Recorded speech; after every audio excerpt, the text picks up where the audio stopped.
The loss of languages and language diversity is a global phenomenon that has affected minority and indigenous groups for centuries.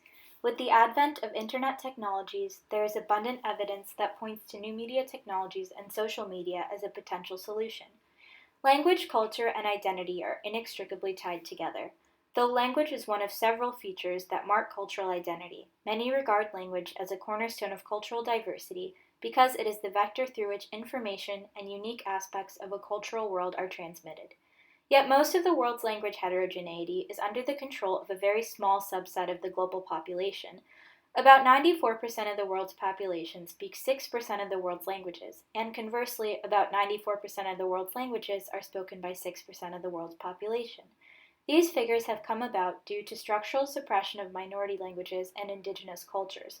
Colonization and its continuing effect on the nation-state has led to the proliferation of colonial languages such as Spanish and English over indigenous ones.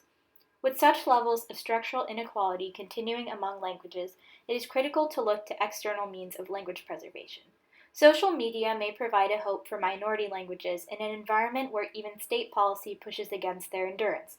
New media technologies make possible the transference of information networks across distances, giving languages the potential for a global audience.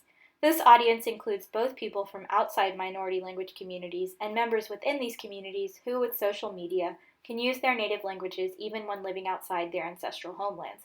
Additionally, social media and the internet provide a way for language to flourish through their interactive capabilities. Language can not only be learned but also manipulated and shared through the internet.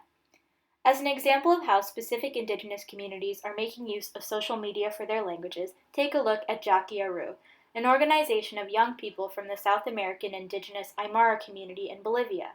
The members of Jaki Aru have been working on developing social media and networking tools such as Facebook and Wikipedia for Aymara people to use in their own language. Additionally, Peruvian singer Renata Flores Rivera of the indigenous Quechua community has used YouTube to reach hundreds of thousands of followers with her Quechua language music.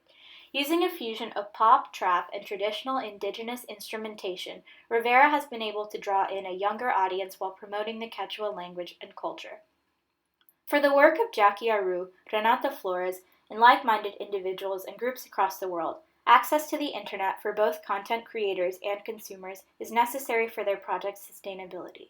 Issues such as lack of IT infrastructure and lack of abundant multilingual resources online hinder the potential of the internet to serve indigenous communities. With proper access to infrastructure and a more egalitarian online space, indigenous language speakers could potentially slow the process of language loss by building communities online. Increasing technological access has tremendous potential for empowering indigenous communities around the world, not only in their efforts to continue their languages, but also in becoming active members of global discourse and knowledge networks in a technological society.